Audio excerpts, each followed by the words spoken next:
In what ways did the work of Shakespeare influence Beneath the Silent Moon?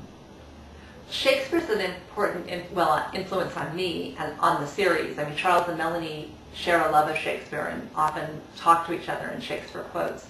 But specifically in Beneath the Silent Moon, I started sort of picking a Shakespeare play that has a lot of themes in it that echo the themes in the book I'm writing. So for this book, it was Hamlet.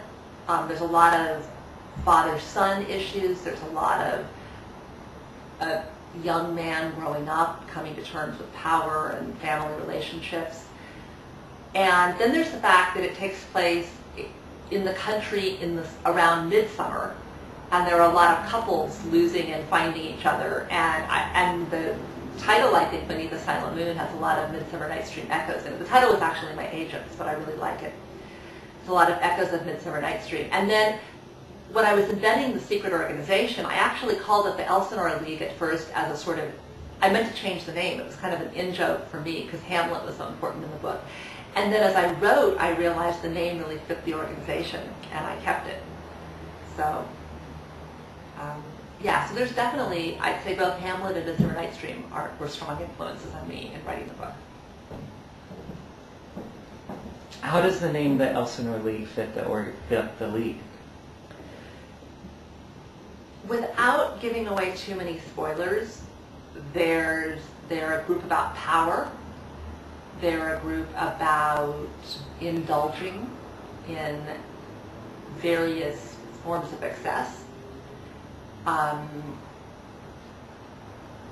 which I think are things that can be found at the Elsinore Court in Hamlet.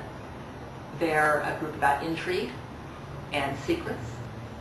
So I think all of those things, to me at least, fit with the Elsinore Court as it is in Hamlet. Is there a particular Shakespeare play that's related to the Mask of Night for you? Yes, it's interesting. As I was first working on it, I was at the Oregon Shakespeare Festival in Ashland, where I go at least twice a year, sometimes 3 times a year. And I saw a production of Julius Caesar, and I was making notes in intermission on things that had influenced me. I actually saw this particular production was just very good twice. And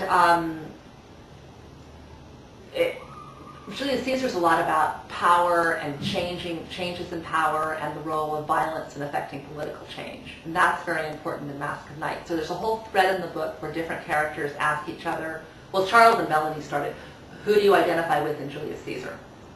And Melanie first asks it of Charles, and he immediately says Portia, because he never knows what his spouse is plotting. And then Melanie says Brutus. Raoul later says it ought to be Cassius, shouldn't it? And Melanie tells him he has more scruples than Cassius. There's another character who's a new character in that book who says he identifies with the plebeians because they don't have any choice in what's done to them. And Oliver, late in the book, says Mark Antony. But that sort of becomes an avenue for the characters to talk about change, about politics and change and violent change and a lot of the issues in the book.